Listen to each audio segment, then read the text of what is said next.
একজনের সাথে তোমাকে সারপ্রাইজ পরিচয় করে দিচ্ছি। দেখা করে যাচ্ছে। ঢাকাই সিনেমার জনপ্রিয় দুই নায়িকা শাবনূর এবং মৌসুমী বর্তমানে সিনেমা থেকে অনেকটাই দূরে রয়েছেন দুই অভিনেত্রী। দীর্ঘদিন ধরে একসঙ্গে দেখাও হয় না তাদের। তবে হঠাৎ করে আমেরিকায় একসঙ্গে দেখা করলেন দুই অভিনেত্রী। সম্প্রতি একটি ভিডিও সামাজিক যোগাযোগ মাধ্যমে ছড়িয়ে পড়েছে, যেখানে শাবনূর এবং মৌসুমীকে একসঙ্গে দেখা যায়। ভিডিওতে দেখা যায় শাবনূরের দরজার সামনে দাঁড়িয়ে আছেন মৌসুমী। দরজা খুলতেই দরজার সামনে মৌসুমীকে দেখে চমকে ওঠেন শাবনূর। হঠাৎ করে দেখা হয়ে আবেগ আপ্লুত হয়ে পড়েন দুই নায়িকা। পরবর্তীতে আড্ডায় মেতে ওঠেন শাবনূর মৌসুমী।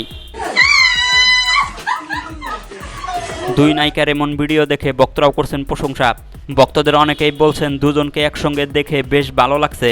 আবার অনেকেই দুই নায়িকাকে সিনেমায় ফেরার কথা বলছেন।